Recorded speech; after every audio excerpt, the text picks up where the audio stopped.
జమిలి ఎన్నికలు వచ్చేస్తాయి 2028 కల్లా, 2027లో లేదా 28లో వచ్చేస్తాయి అన్నటువంటిది జేపీసీ నివేదిక వచ్చేస్తుంది అన్నటువంటిది వార్తలు కొన్ని హైలైట్ చేస్తున్నారు. ఖచ్చితంగా జాయింట్ పార్లమెంటరీ కమిటీ క్లియర్ చేసి నివేదిక ఇచ్చేస్తుంది, దాని బిల్లు కూడా అప్రూవ్ చేస్తారు. కానీ మొన్ననే మెన్షన్ చేస్తున్నది అందులో ఇప్పటికిప్పుడు చెయ్యరు.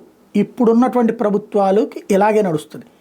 2029ని డెడ్ లైన్గా పెట్టుకుంటారు. 2029 నాటికి ఉండదు జమిలి.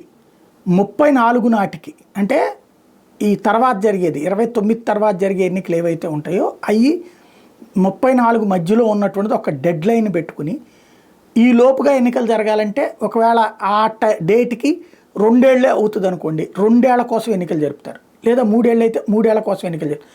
ఏడాది అయితే ఏడాది కోసం ఎన్నికలు జరుపుతారు. అట్లాంటి ఒక సిస్టమ్ తీసుకుంటారు. ఇది మహిళా బిల్లు ఎట్లాంటిదో అట్లాగే మహిళా బిల్లు ఆమోదించాక ఏమన్నారు, దాంట్లోనే ప్రొవిజన్ ఏం పెట్టారు, నియోజకవర్గాల పునర్విభజన తర్వాత అమలు పెడతామన్నారు. అది ఈ 27లో నియోజకవర్గాల పునర్విభజన జరగాలి. అట్లాగే ఇది కూడా మేబీ అప్పుడే జరుగుతుంది. యాక్చువల్గా ఒక ప్రచారం మాత్రం ఉంది. 27లో ఏది ఉత్తరప్రదేశ్లో ఎన్నికలు ఉన్నాయి, దాంతోపాటు పార్లమెంట్ ఎన్నికలు జరుగుతాయి. జమిలి కాదు, పార్లమెంట్ ఎన్నికలు జరిగే అవకాశం ఉంది దేశవ్యాప్తంగా అన్నది ప్రస్తుతం వినబడుతున్నమాట. ఎంతవరకు వాస్తవం చూడాలి.